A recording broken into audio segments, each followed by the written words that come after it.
Dili mo? Dili niya malihok ang fracture ang limb na in question. Okay? Ngano di mga kaingon do, na dili malihok ang fracture? Kay x-ray din imong mata. Napagi ka sa field, kay bawa na rin kang na-fracture.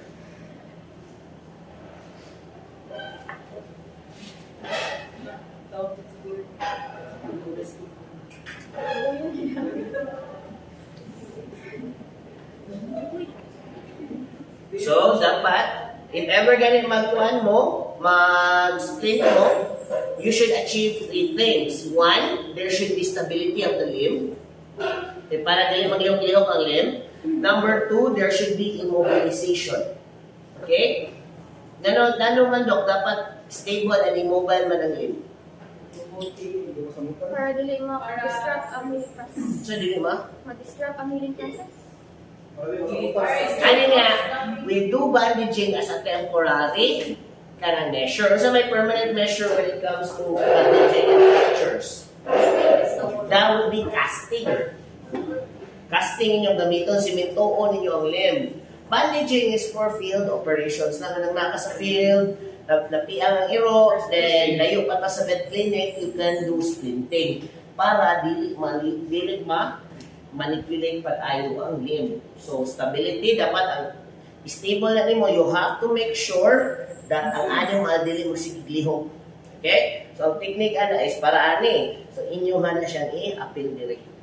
Okay? Stability and immobilization. So, dapat ang limb immobile. So, kung ang limb niya maglihok-lihok kung may na yung anak, dapat dili nakalihok ang inana. So, that's the point of the split. So, para ang animal di nakalihok sa iyahang limb. Okay? Sinidot no animal, magical classmate mo ang mga anak ko. Okay? So, lastly, ang ikatulo is, you have to make sure that bisa lagi mo nang ibut, you made it stable, you made it immobile, you have to make sure that naagam mo ni blood supply. Ano man daw? Dili mag-necrosis or, yeah, eksakto nila, that's the point, dili mag-necrotize. But most especially, dili ma-sever ang limb. Wala, akong gigamit sa inyo stuff toy, kaya if you do bandaging wrong, masayop mo sa third part, there is a chance that that animal could lose the limb. May pagwala lang imong bandage. Okay, kung imong di mo i-bandage, the worst thing that could happen is the inflammation will take place. The animal's body, the affected limb will become inflamed. Once it becomes inflamed, di naman mo malihok.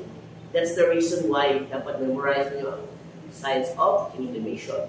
So, di na siya mulihok. Eventually, it will achieve the same thing that the bandage does. But, unfortunately, kung dili sa ninyo i-bandage, kung ang limb inani, igubag inani na sa iyang limb forever. So, that is why, kamahon mo dapat i-bandage. But if you do it wrong, the animal will lose the entire limb. So, mga na very careful din mo when it comes to bandaging. Okay? Especially kung inyong volunteer ka inyong classmate, so nasawa na lang si Ken Pungkul. Yes. Di ba? Or what? So, sige, so you do that. By the way, basta magkuhan ka ni, right over left, left over right, ha? That is called the surgeon's knot or the square knot. Okay? Para dali ba ito ng inyong bandaging. Okay? Sige. Nalit?